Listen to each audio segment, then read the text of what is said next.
Traité Horayot, deuxième chapitre, quatrième Mishnah.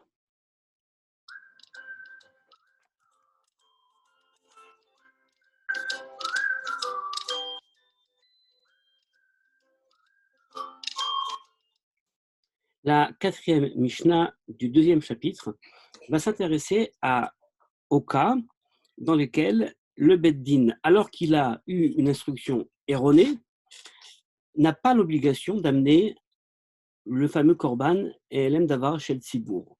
On avait dit que, dans la Mishnah précédente déjà, que généralement, quand le Beth Din avait une instruction erronée, eh bien, il devait amener ce Korban, parce que quelque part, il avait entraîné le peuple à fauter et il en portait une certaine responsabilité. La Mishnah va donc maintenant nous présenter des cas où ce principe ne marche plus, ou alors qu'il y a quand même eu une instruction erronée, eh bien le Beth Din n'a pas l'obligation d'amener ce Korban. Commençons à lire notre Mishnah. Notre Mishnah commence par un premier cas qui est lié au Mikdash, au temple. En chayavim alaseh ve'lo ta'aseh sheba Mikdash, lorsqu'il y a un cas qui se passe dans le temple de Jérusalem, donc dans le Beth Amikdash, et le Beth Din a eu donc une instruction qui était liée à une donnée que l'individu devait accomplir ou pas dans le temple, eh bien la Mishnah nous dit, il n'y a pas, le Beth Din ne sont pas passibles de korban à l'em d'avar shel tzibour sur une mitzvah positive ou alors une mitzvah négative qui se passe dans le Mikdash. Par exemple, donc les commentateurs explicitent, la mitzvah qui serait donc une mitzvah assez, une personne qui est devenue impure dans le Mikdash, eh bien, il doit sortir par le plus court chemin. Si le Beth Din lui a dit, tu dois sortir par le chemin le plus long, donc ils l'ont induit en erreur, eh bien, dans un tel cas, le Beth Din ne vont pas amener ce korban. Pourquoi? Eh bien, je vais vous le dire dans 2 secondes. La mitzvah négative, par exemple, ça serait qu'une personne impure n'a pas le droit de rentrer dans le temple, et le Beth Din lui a dit qu'il avait le droit de rentrer. Donc, dans une mitzvah assez comme l'ota assez, un commandement positif comme un commandement négatif, eh bien, le Beth Din ne va pas amener ceci. Pourquoi? Eh bien, parce que l'individu qui va passer outre ces 2 commandements, eh bien, n'est pas passible, alors qu'il l'a fait de façon involontaire, par inadvertance, donc shogeg, n'est pas passible d'une khatat, du korban khatat, mais doit amener un autre korban qui s'appelle le korban olev yoret. C'est un korban donc, qui est déjà explicité dans la Torah, concernant différents cas.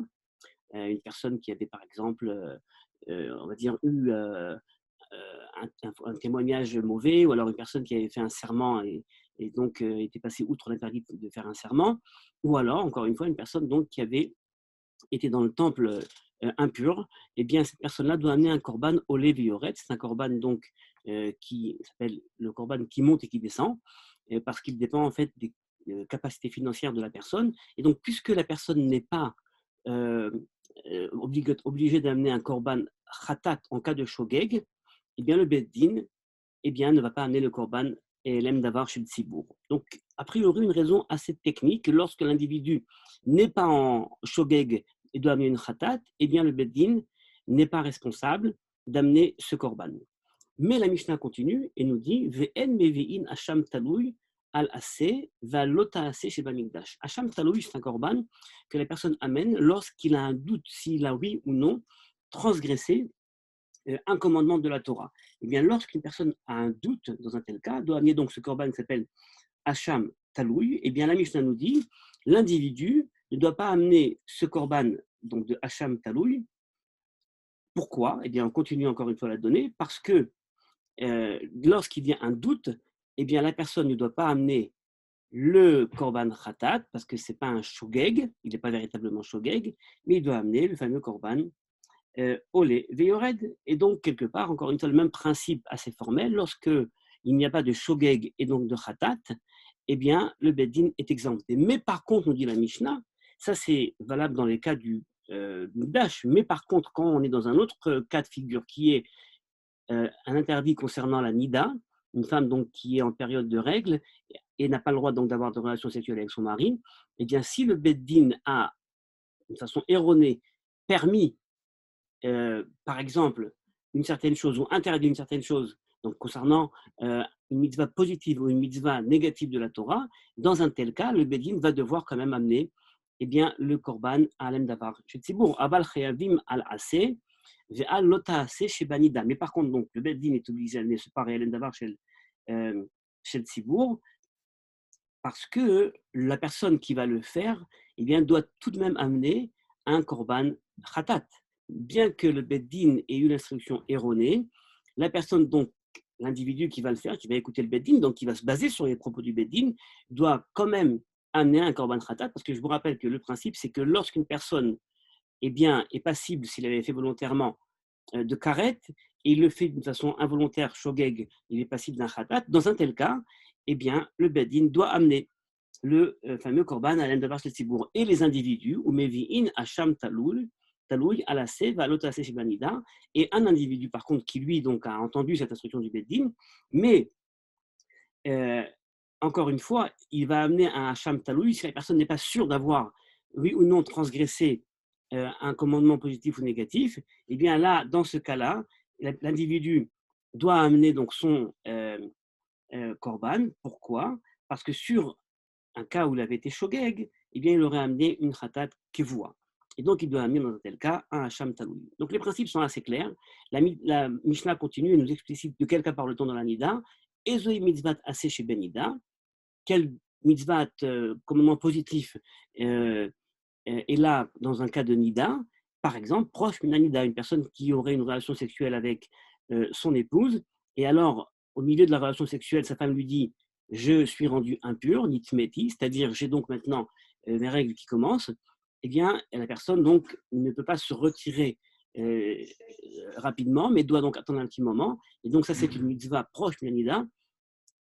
Donc, première mitzvah, et la mitzvah de l'ota'asé, donc le commandement négatif, c'est l'otavo alanida, l'interdiction de partir et d'avoir des relations avec une femme donc, qui est en règle, en période de règle, et donc la personne l'a quand même fait. Donc on voit bien que la Mishnah est très intéressante, elle nous pose ici des principes importants, donc que j'ai explicités, et j'aimerais quand même faire un rapport entre, je dirais, ce qui relève de la pensée intuitive entre le Mikdash et la Nida. Parce que la Mishnah met en corrélation, en parallèle, et les interdits concernant le Mikdash et la Nida. Alors évidemment, tout d'abord, première chose, euh, on peut évidemment dire que c'est un pur hasard, si vous voulez. Et je ne crois pas qu'il y a de hasard dans la rédaction de la Mishnah. Il y a dans la rédaction de la Mishnah une grande précision. Et lorsque Rabbi Yehuda Hanassi a considéré qu'il fallait poser ces cas l'un après l'autre, eh bien, je crois qu'il faisait un parallèle entre le temple et la Nida. Peut-être quelque part qu'il y a quelque chose de sain, justement, dans la relation sexuelle au sein d'un couple, et dans le fait donc d'avoir des relations avec sa femme, et d'autre part de partir dans le temple, bien que le dîn soit différent, voyons, on l'a vu, au temple et avec la nida. Et je crois qu'il y a donc quelque part une intuition ici intéressante dans le fait donc de mettre en parallèle ces deux données. Nous avons donc fini la quatrième Mishnah et nous continuerons, si Dieu veut, eh bien, demain, après-demain, avec la cinquième Mishnah de notre traité.